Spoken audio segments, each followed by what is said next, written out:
Hi everybody, my name is John. Welcome back or welcome to my channel, John Repeat, where I react to iconic music, artists, albums, and other bits and pieces, and basically put stuff on repeat. Recently, I have reacted to It's Okay, I'm Okay by Tate McRae, and I absolutely loved it. So as requested, I'm listening to her latest album, her sophomore album, Think Later, released in 2023. And I am so excited. I love Greedy.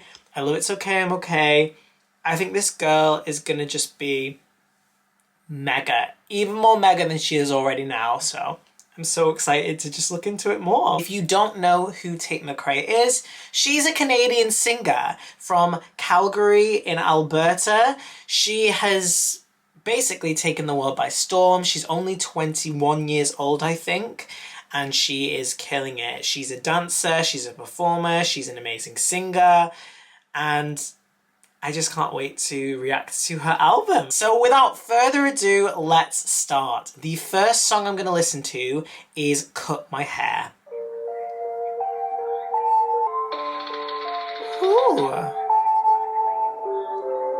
This is giving like SOS by SZA.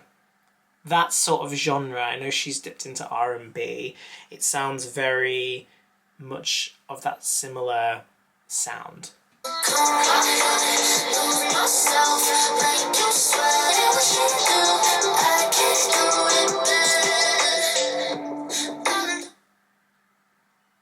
What?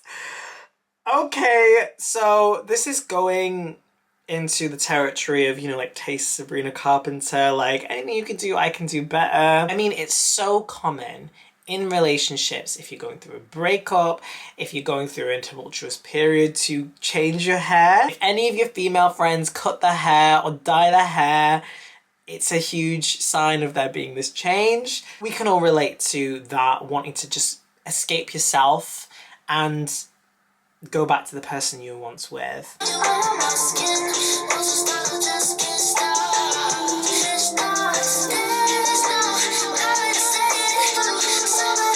Okay.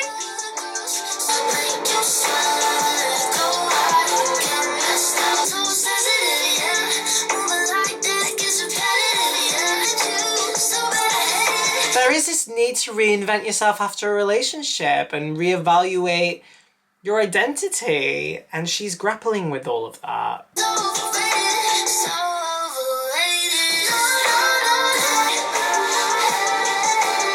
I love the melodies of this. This is really, really nice. And dare I say, like, quite signature for Tate McRae from what I've heard of her. She's got those beautiful runs, the beautiful ad-libs there, culminating in this gorgeous, like, lovesick melody. It's beautiful.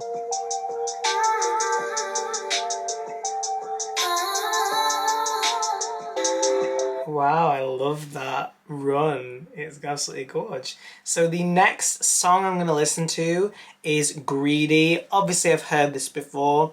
There's a reason why this has got close to 1.5 billion streams. Absolute bop. Let's go.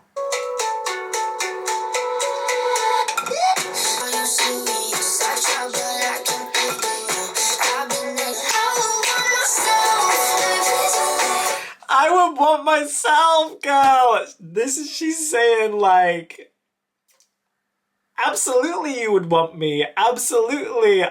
You know, don't get greedy. This is me. Love the sassiness, the confidence. It fits perfectly given the songs we've heard so far.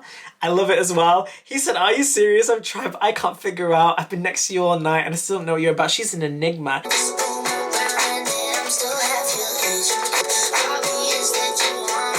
She's in control of her own image in this song. She's kind of subverting this idea of, like, because she's young and people, like, look at her as young and take advantage of her. She's basically saying, like, I'm taking advantage of you. You're wondering how I'm running around this room and I'm half your age? Get over yourself. She's like, you're looking at me like I'm some sweet escape, but she knows that and she's playing it. And it's taking that power back from the male gaze, which I think is quite interesting.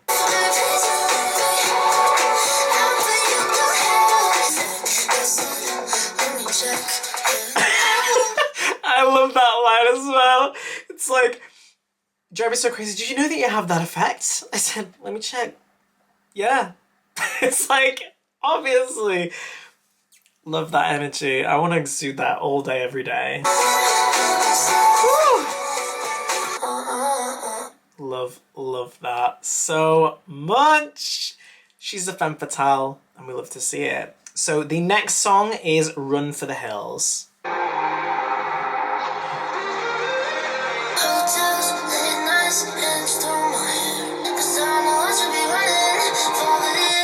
Love that. I should be running for the hills. She knows that she needs to escape this toxic, very passionate relationship, but she can't help herself. Immediately, we're transported into the scene. You've got the hotels, you've got the late nights, you've got the camera glare with the red eyes, you've got the clothes everywhere showing the intimacy of the relationship. Missing a moment when you're still there. You got a thing you can't find nowhere. They have this unexplainable chemistry and connection. Kissing, screaming, straight back to war. But sometimes that is what you love and need. It doesn't make sense and it shouldn't make sense. And I'm not advocating for anyone to be in a toxic relationship.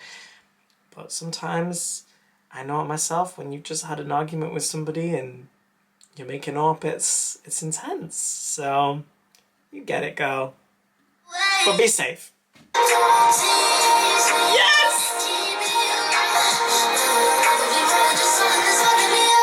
She knows this relationship is consuming her. She knows that it's probably not the best idea for them to be together.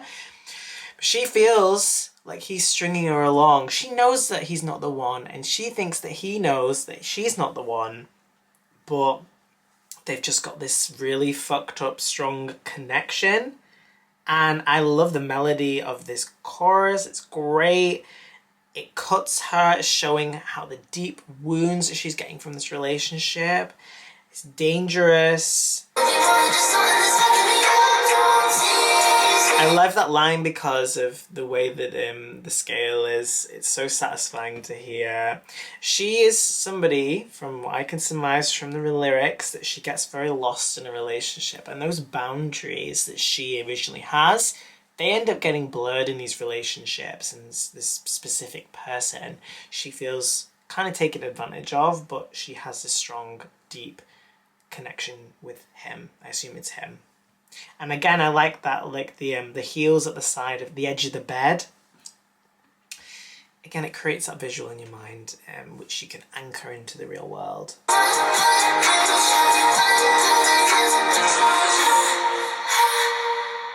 Okay, next song is Hurt My Feelings. Let's go. I can hear a lot of this audio distortion. It really fits into the production of the whole album. It sounds very cohesive.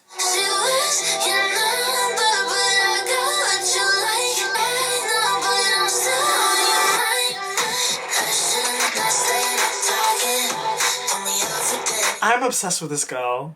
I'm sorry, I know I pause it a lot, but I'm literally obsessed with this girl right now. These are all so good. But it's the same theme as well of like, you're with her right now, but don't forget about Miss Tate. Don't forget.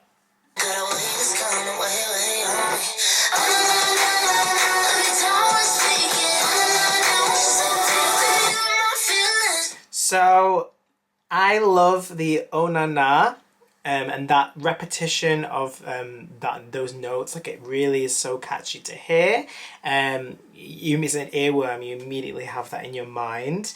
She is just so attracted to this guy, and he's with his girlfriend, but she's just like, I'm dreaming of you just leaving her, hooking up with me, hurt my feelings, you know. I admire the honesty in her lyrics. It must be very difficult to admit these vulnerable feelings.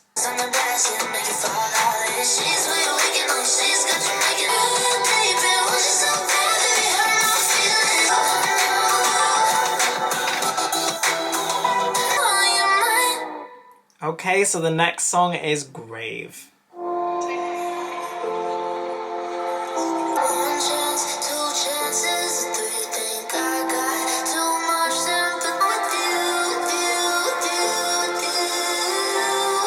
I really like this. So I love the image of I hold my grudges like I held you, showing how she still feels that resentment because of her excessive empathy for this person and lack of those clear boundaries, showing obviously how resentful she feels, but how much she loved this person.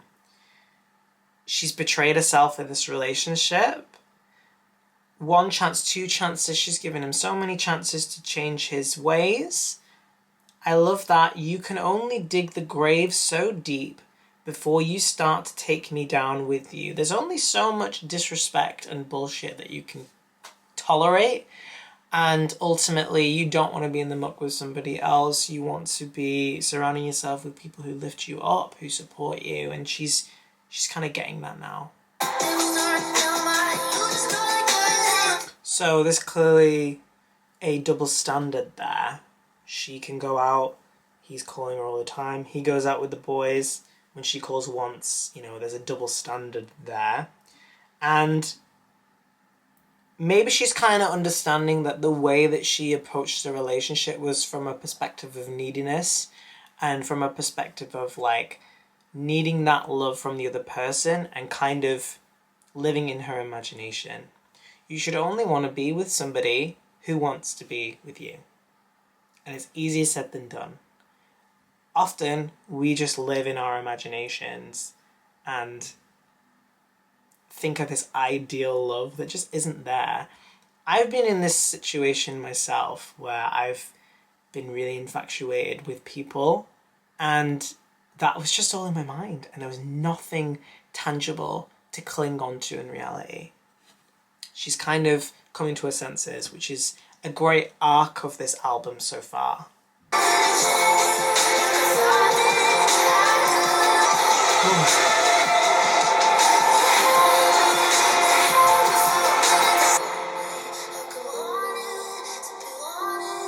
She's also calling him out on the fact that they had a really good, strong connection and he knew that too, but he's avoidant of that relationship and it clearly broke down. It's nice that she has perspective from both sides of the relationship. I've sensed that in a lot of her songs. She always thinks from his perspective on her perspective.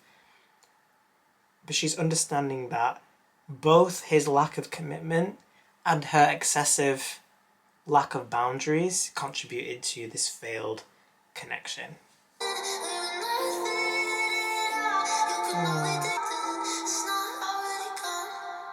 I love the effect on her voice, that reverb. It shows like the isolation that she feels and it's very focused on the vocals. And it's a very interesting departure from her previous songs in this album, showing that range that she has. So the next song is Stay Done.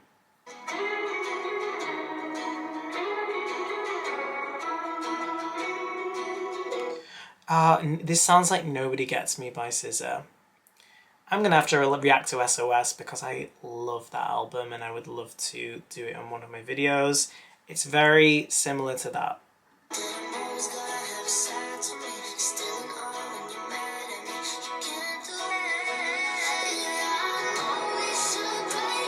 So, again, she's grappling with these emotions of feeling kind of like she's betraying herself in this relationship. She recognizes it's toxic that she's like in awe of him being all angry and putting him on a pedestal, but she's loving it and she needs to kind of unlearn those patterns. But we all do, girl. I mean, we all have a bad boy. That gives me the energy of, oh, where was that from? Gogglebox. I don't know if any of you've seen Gogglebox. I'm not going to talk about Gogglebox in my videos.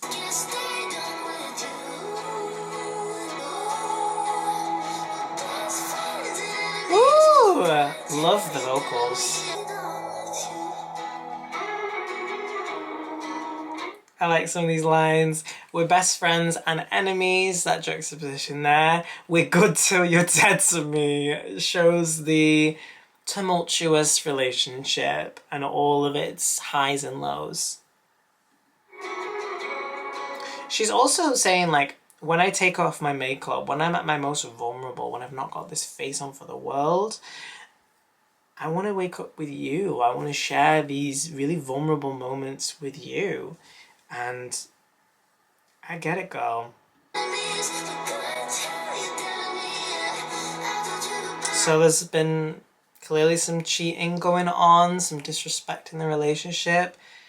She's questioning the dynamic and whether it's healthy for her, and she's calling him out. And this must be very difficult for her to do, because it sounds like she's someone who's got a really big heart, who really cares about the person that she's with, and she clearly is not thriving in this relationship.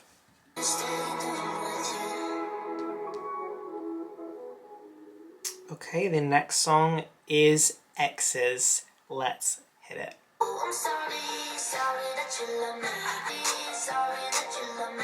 Okay. Oh, I've heard this song. See, some songs I've kind of recognized a little bit. I've heard this song before.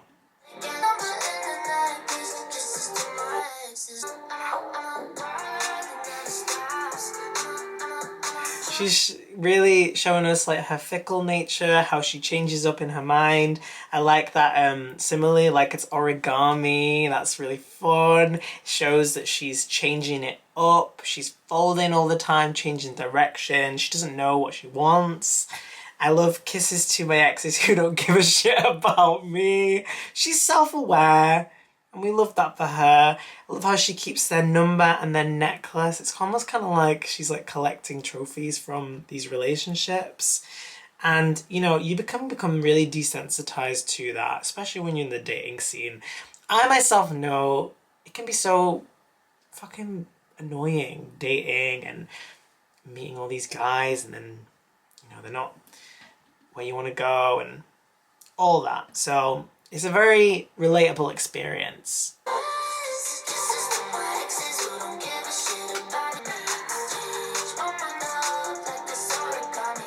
I like as well how she says, they swear they'll never call me, but I keep their numbers anyway, and it kind of implies that there's a little bit of back and forth even if after they break up. I like as well she compares herself to like a ride, like a roller coaster ride. It's almost like she's so up and down in these relationships. It feels like it's a roller coaster. But I like how she didn't use that as like a simile in a way. Like she didn't immediately say, I'm like a roller coaster. She kind of said it in a little bit of a more subtle way, which I like, because I think sometimes that metaphor can seem a bit cliche, you know. It's almost like she kind of like pretends to be a different person in these relationships. She overshares about things she doesn't even mean. She can create this narrative in her mind of how it's going to go.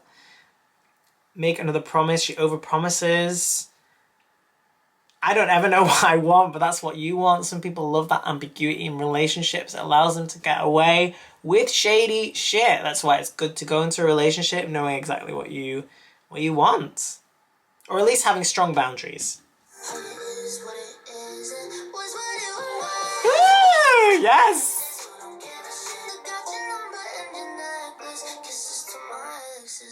So she's repeating those same patterns again.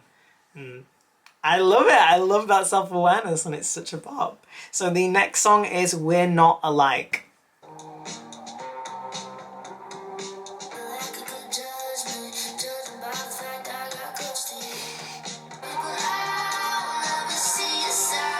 Interesting, this perspective of this song, because in the previous part of the album she's kind of been grappling with her own patterns of behavior, but now she's basically saying to this guy she was with, well, you pulled the wool right over your own eyes. So usually you'd say you pull the wool over my eyes or whatever, pull the wool over right over his eyes. So it's almost like he's not waking up to the patterns of why he's in the relationship that he's in and how he's so toxic.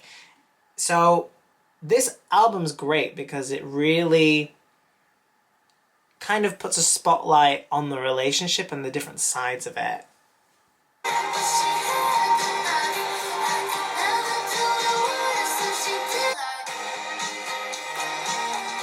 Oh, so this is from the perspective of the girl that he cheated on. This is interesting. So this adds another layer to the narrative.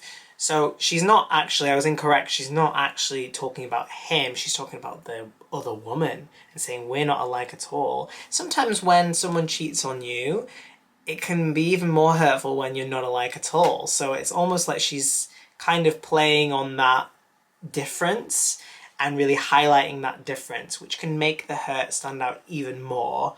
And she's like, you know, obviously a very kind person, and she can admit when she's wrong, but she knows that this person has tried to stab her in the back and succeeded.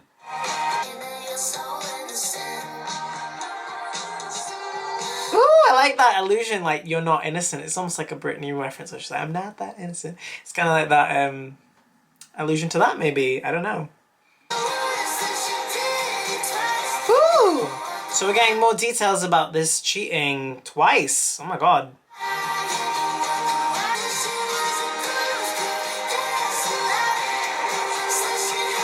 Ooh, that's a fucking lie. Good ad-lib there. Okay, so the next song is Calgary.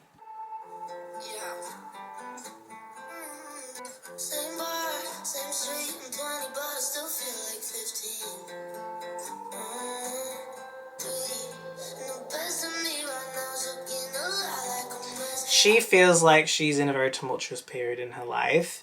She also doesn't feel like she's grown up. She still feels like she's 15. She still feels like a kid, and she's 20. That's a common feeling I think a lot of people have, especially because of the pandemic. There's been kind of a bit of a delay in that age mentality. I feel like that myself. Hints as well, still trying to get my brother to like me. Maybe there's a hint of tumultuous relationships in a family dynamics as well. And, you know, it's truth that appearances can be deceiving. You know, she feels very chaotic and tumultuous, doesn't see where she's going in life past 23. People saying she's landing on her feet. It's truth that sometimes people see you in a certain light, and that's not how you relate to your own self. Woo! Yes, to sing it, Miss Tate McRae.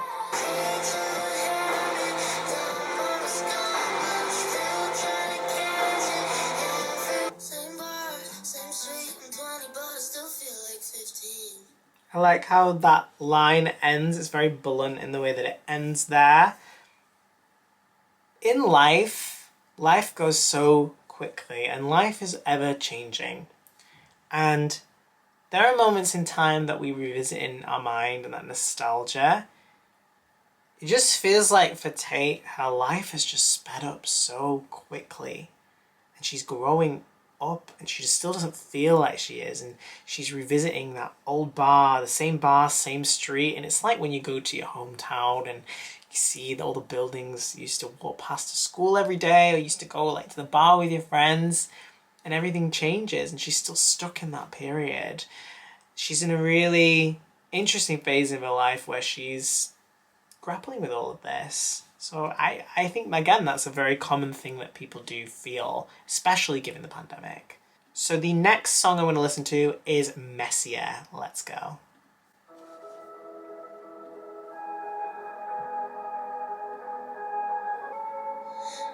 Tell me something that I don't know already. 'Cause baby, you can taste sour.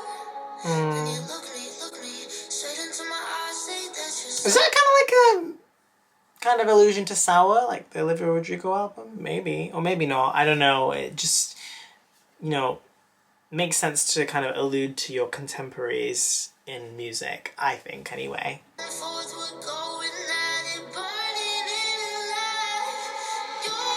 So sometimes people say things are safe. Sometimes people say, yeah, you can trust me. Liar.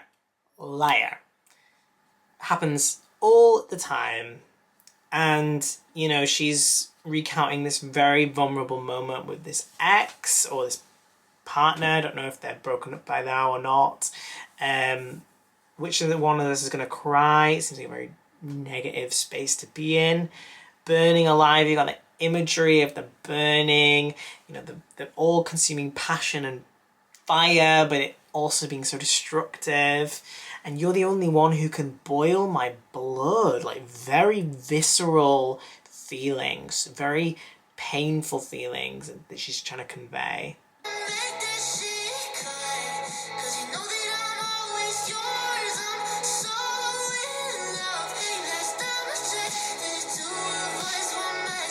Okay.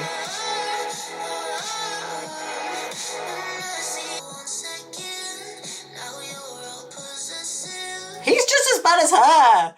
Oh my god, this relationship is so infuriating. I really feel like I'm in this relationship, all of these little details.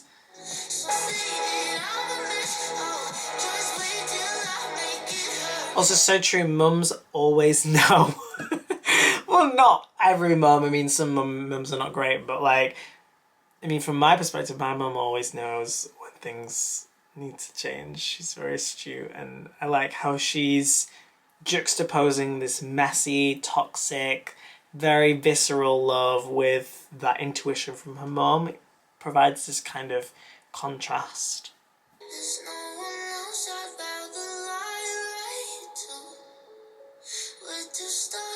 Interesting double meaning there. There's no one else I'd rather lie right to.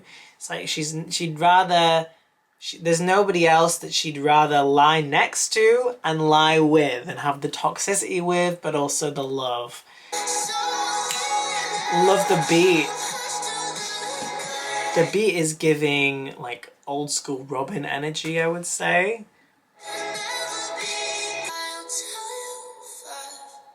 Next song, Think Later.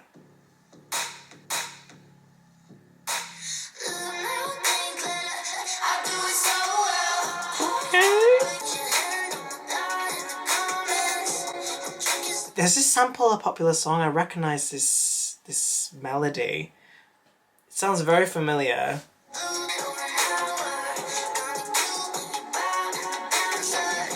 She loves this toxic behavior. She loves a bad boy.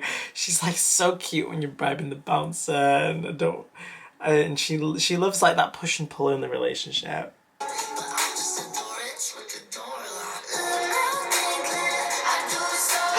This sounds like bad girls do it well. Is it MIA? Live fast, die young, bad girls do it well. I don't know if it's that, but yeah, it gives me that energy. And also I love the personal details of like the meeting out in the Boston. You really are in this Think Later world. Woo!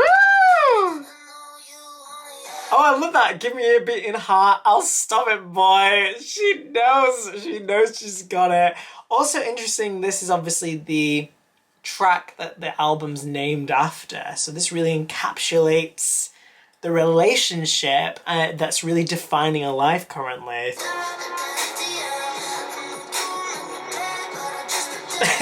Yes.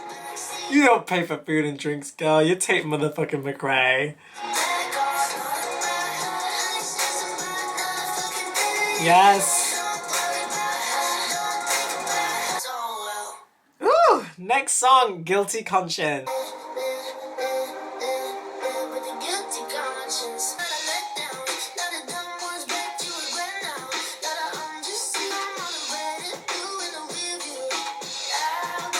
I love the red and the blue. It's like giving Police Chase. This calls to a music video. It gives that energy of that.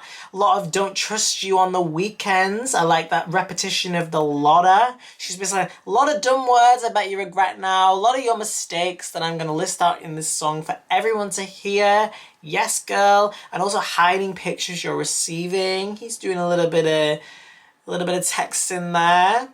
No, we don't do that to Miss Tate McRae. Oh yes, I like this one.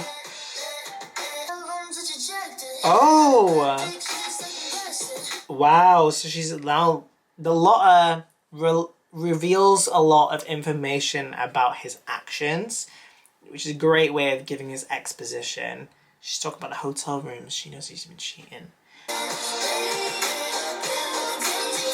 Gorgeous overlaying of those vocals. Penultimate song is Want That Too.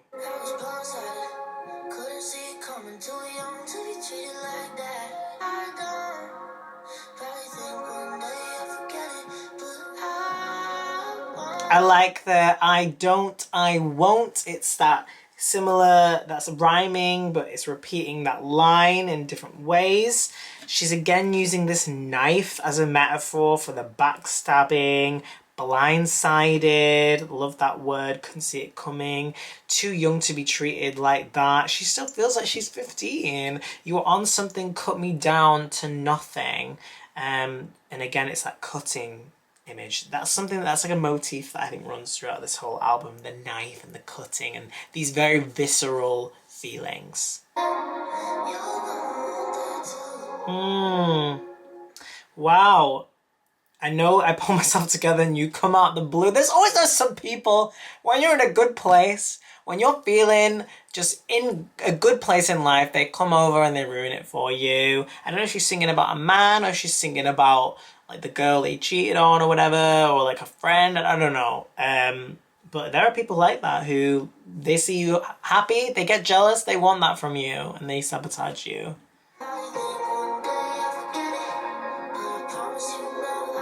Now I've listened to her songs more and understand her psychology a bit more. So she holds grudges. She is somebody who doesn't forget about all the trauma that she's been put through.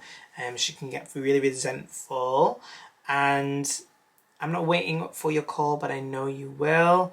And then she said about like ricochet as well. So again, it creates that image of like a war zone and weapons and this damage. Interesting, it calls back to a previous song, like Never Wanna Be Anything Like You. This person was a user and used her, because all you ever wanted, take my money, I don't need it, take my youth and fuck me over. It's giving scissor. You know, I think she has a lyric in one of her songs where it's like, I'm worried that I'm wasted the best of me on you, babe, you don't care. It's the same energy as that. You give your youth to somebody, it's such a vulnerable thing. And she feels completely fucked over. Oh.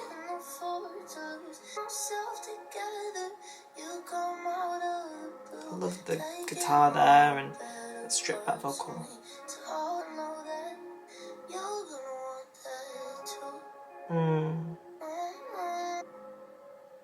Final song is Plastic Palm Trees. Let's take it home, Tate.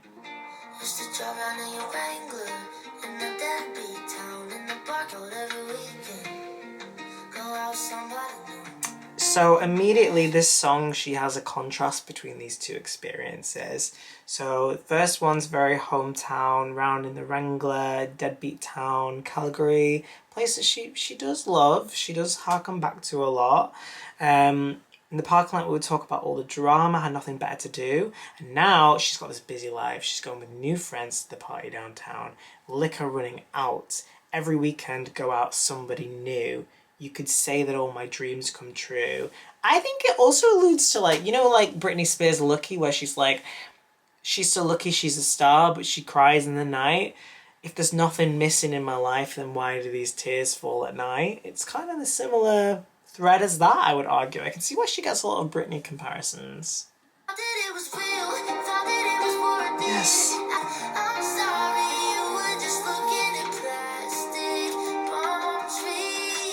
Right, interesting. That image of plastic palm trees, the fakery that she feels. I don't know if she's like based in LA or somewhere like that. It's that illusion of it being amazing. And in reality, she realizes there's no substance there, it's fake. She has grown up a lot during this period. She still feels like she's 15, but she's coming into her own and understanding that the kind of naive dreams she had are not the dreams and the reality of what fame and what life and her dreams would be, which is really sad.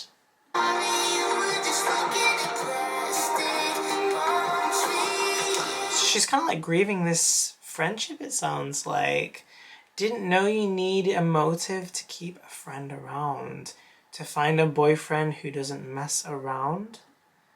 Bet if you saw me doing well, you'd hit me out of the blue. So all of these individual snippets of information are like culminating in this final song to kind of get a picture of her life and all these different emotions and where they've come from. I suppose you could read it in a lot of different ways. Like you could read this in a way of saying like, maybe she's looking at, like, talking about all the drama in the deadbeat town almost from a perspective of how that was fake, how her friendship in the past was fake, or maybe she's looking at her new life and grieving her old life, or maybe she's looking at both of her stages of her life and realizing things weren't what they seemed.